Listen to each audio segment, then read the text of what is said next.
We hate taxes. This is probably the least controversial point I can start off with, but it's part of a broader national ethos, a disdain that we fought over on the literal and figurative battlefields of ideas. The money for government spending. The government has no money of its own, except what it takes directly and indirectly in levies and taxes from every pay envelope. This red space between the two lines is the tax money that will remain in your pockets if our bill passes. I mean, they do want to raise taxes, but they want to raise regressive taxes. When we think of hiding money from the government, we may conjure up mental images of mobsters laundering money, setting up shell corporations, and stashing cash in some offshore account somewhere.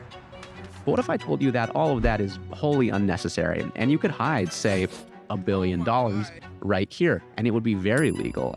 If we're going to talk about the how, we need to talk about where our tax system came from in the first place, what wealth composition looks like, and what income means, and how one Supreme Court case has made an entire mountain range of money practically invisible. This is how to hide $1 billion legally.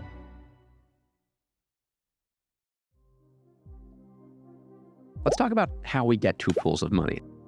For the first 120 years of its existence, Congress didn't have the power to tax income. It just wasn't in the Constitution. National revenue was collected mostly from tariffs and excise or sales taxes on goods. And up it goes. The Civil War was the first time income taxes were collected in both the Union via the Revenue Act of 1861 and the Confederacy via the war tax. As a way to ease debt burdens of war, wars appear to be quite expensive. These are graduated or progressive tax schemes. The more income you have, the more tax you pay within each bracket. And we still use the underpinnings in theory today. For contrast, we can think of alternatives like a flat tax system, which has gained some more attention recently. Flat taxes, like the fair tax proposal, the tariffs before, during, after the Civil War, and payroll taxes, which we all pay today, generally burden low-income people more because a greater proportion of their funds pay for essentials which are fixed. Lastly, there's an outright regressive tax system that places the highest tax burden on the lowest earners. Let's put a pin in these alternatives for now. The first income tax from the Civil War was unconstitutional and was repealed in 1872. During the 1890s and early 1900s, progressives in Congress tried to attach income tax provisions to tariff bills. Conservatives said a constitutional amendment would need to be ratified, looking to kill the income tax debate. They thought an amendment would never be ratified by 3/4 of the states, and perhaps they would be right if it was 2024, but in 1913, this was ratified. And so we have the 16th Amendment.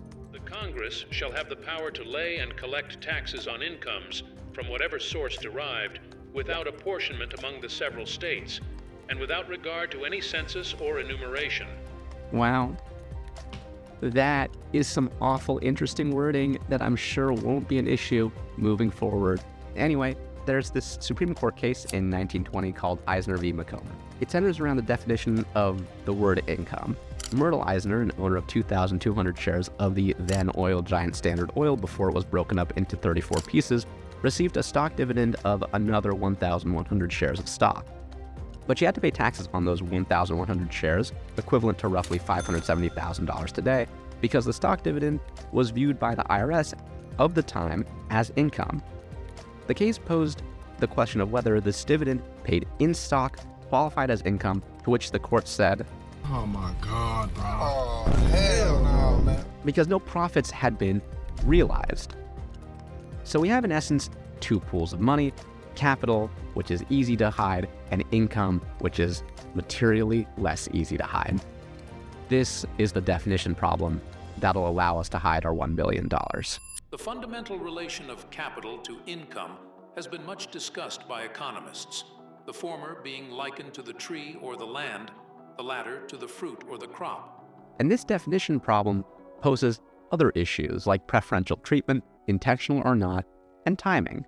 Labor is rendered today, paychecks paid on the 1st and 15th, and income tax withheld, subject to the tax bracket into which each dollar falls.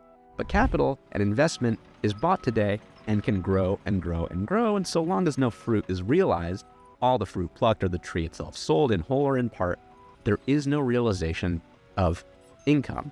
Amazon's Jeff Bezos, for example, a man worth nearly $200 billion as of this publication, had a salary or income of $81,000 upon stepping down as CEO. As another illustrative point, other CEOs like Meta's Mark Zuckerberg, Oracle Larry Ellison, and Larry Page of Google have all taken salaries of just $1. So while this is what the income distribution looks like, we're better served looking at what wealth distribution looks like. Alongside the median earner, this level of wealth is hard to fathom. This proportionality of income and capital is basically a prerequisite. The capital is what we'll be hiding. And with that, we can talk about the how.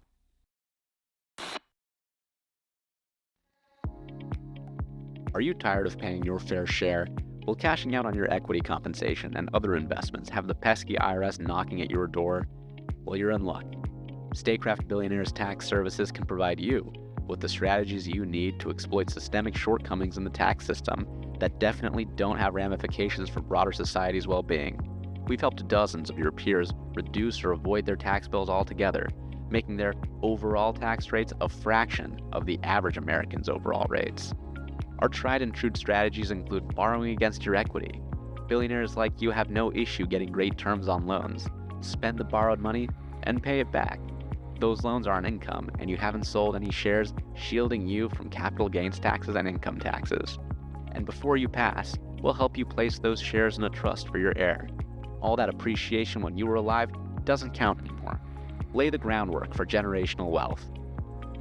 And if you don't trust your grandkids and want to cash out while you're still alive, we'll set you up with a retirement account originally intended for low and middle-income families, the Roth IRA. Stuffing low-value shares worth pennies can avoid triggering any contribution limits and boom over time to billions of dollars of tax-free income to be tapped upon retirement.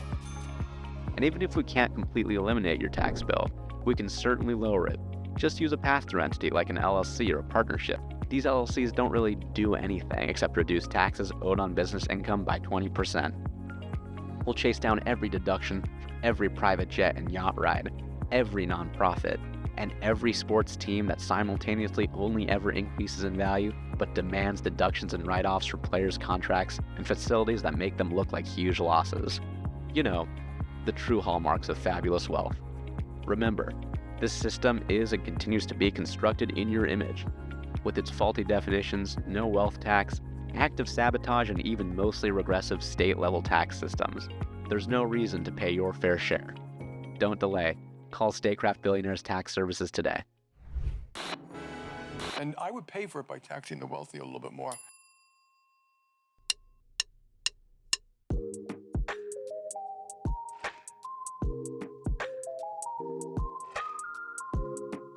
Hey friends, I'm Arman. I wrote, edited, and produced the video that you just watched. If you enjoyed it, please consider subscribing to the channel. It's a free, easy way to support the content. I would really appreciate it. You can always change your mind later. Special thanks to our patrons, our executive producers, whose names should be appearing on the screen right now. And if you would like to be credited in future videos, see the link in the video description. Thank you all. Appreciate you, and I'll see you in the next one. Peace.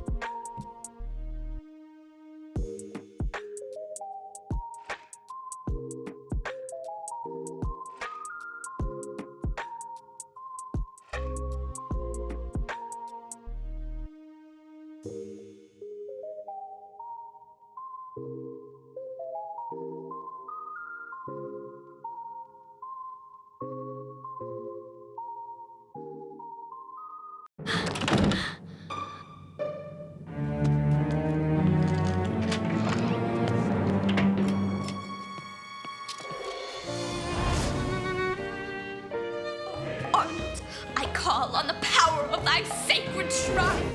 Bastion of sanity in this crazy, mixed-up world in which we live. How tender I feel when you brush past me. How I forget my cares.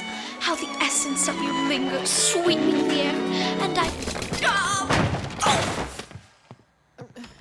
Helga? Are you all right, honey? Of course. Oh, okay. Well, sleep well. Yeesh.